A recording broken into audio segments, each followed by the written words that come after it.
Dans cette vidéo, je vais vous faire découvrir le back-office de Weebly. Quand vous êtes sur Weebly, vous pouvez aussi avoir plusieurs sites à gérer, puisque vous pouvez en avoir jusqu'à une dizaine. Ici, vous avez un menu déroulant donc qui contient tous les sites que vous avez en construction, soit qui sont en ligne ou soit en construction.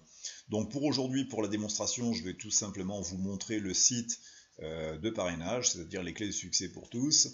On va cliquer dessus et on va aller visiter un petit peu le fond de ce Weebly. Alors, le sujet ici, vous modifiez le site, vous cliquez sur le bouton à droite et vous allez pouvoir avoir accès. Alors, des fois c'est un petit peu long parce que c'est Weebly, ça rame toujours un tout petit peu, mais bon, ça n'est pas bien grave.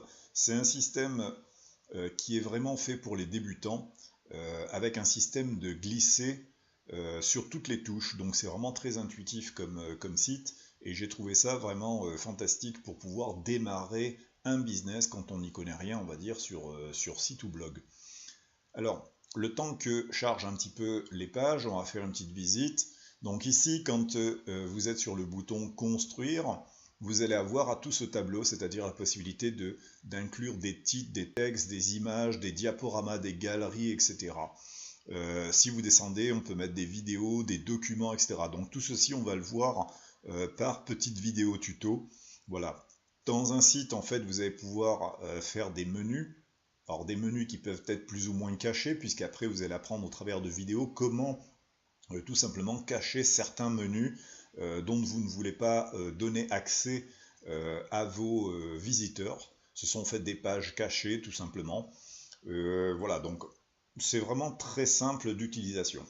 Sur la partie page, vous allez pouvoir gérer toutes vos pages. Donc ici, de l'accueil, chaque bouton qui est dans la même lignée, c'est le menu qui est en haut. Et chaque fois que vous avez, par exemple, dans formation parrainage, vous avez en fait deux titres dessous, parrainage classique et parrainage internet, vous les avez dessous en ton comblé, voilà, qui permettent d'avoir des sous-menus, tout simplement. Alors quand on veut faire disparaître des pages, c'est la même chose, on peut aller sur une des pages et la masquer.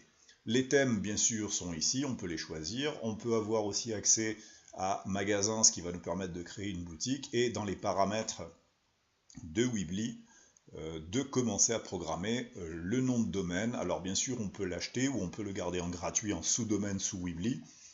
Le titre du site, que vous pourrez changer et modifier.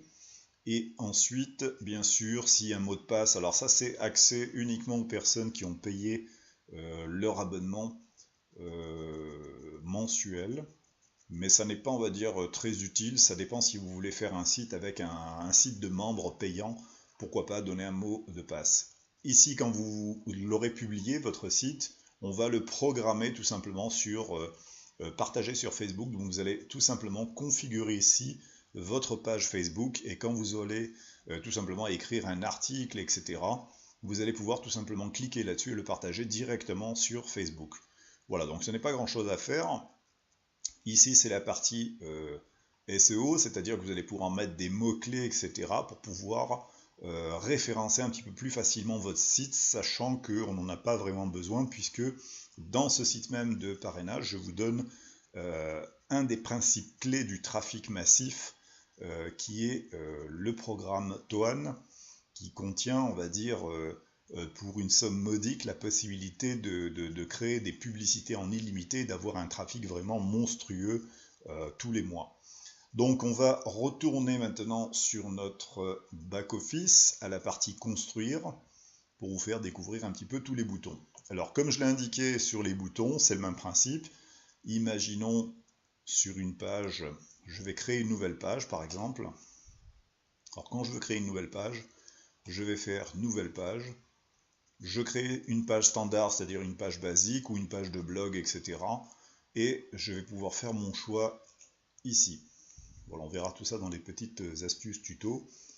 Voilà, quand je donne un nom de page, je vais marquer par exemple nouvelle page, mais bien sûr on peut lui donner un titre puisque c'est un titre lié à votre menu ou un sous-menu, donc c'est le nom de la page.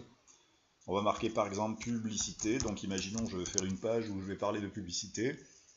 Je fais enregistrer pour enregistrer la page qui va s'enregistrer. Ici, je vais pouvoir enlever l'entête. Donc si je veux garder une grande photo, etc., moi je n'en mets pas du tout puisque je préfère les rajouter moi-même par la suite. Voilà, donc ça c'est suffisant. Et on fait enregistrer. Quand je fais enregistrer, la page atterrit sur le bas de la page et je peux, en faisant un petit clic sur le bouton gauche, faire remonter la page et la mettre un petit peu où je veux. Alors, soit sous la partie accueil, si je clique sur la page blanche, elle va apparaître ici. Donc maintenant, je peux commencer à construire ma page en y mettant par exemple un titre. Donc bouton gauche, je laisse appuyer, je fais glisser l'icône et je relâche. Donc ici, je marque par exemple tout savoir sur la publicité. Voilà, donc vous voyez que c'est vraiment très facile. Si je veux centrer mon titre, je fais comme dans un texte, je le centre. Et si je veux tout simplement agrandir, voilà, je peux transformer tout ceci. Si je veux mettre maintenant une image, je mets une image, je lâche, même chose. Donc je fais un glisser, je clique et je vais chercher sur mon ordinateur par exemple. Dans ma partie image, je fais un petit stock d'images et je vais marquer par exemple, je vais prendre celle-ci, les news. Voilà. Donc même chose, si je trouve que la photo n'est pas assez grande, je vais pouvoir l'agrandir et relâcher. Voilà. Et là, je peux après, bien sûr, mettre ce que je veux. Donc je peux faire avec Weebly des pages de capture, des pages de menu qui expliquent tout mon business. Je peux aussi mettre une page de blog, c'est ce qu'on va voir au fur et à mesure de tous les tutos tout à l'heure. On se retrouve donc pour chaque tuto vidéo pour la suite. À bientôt.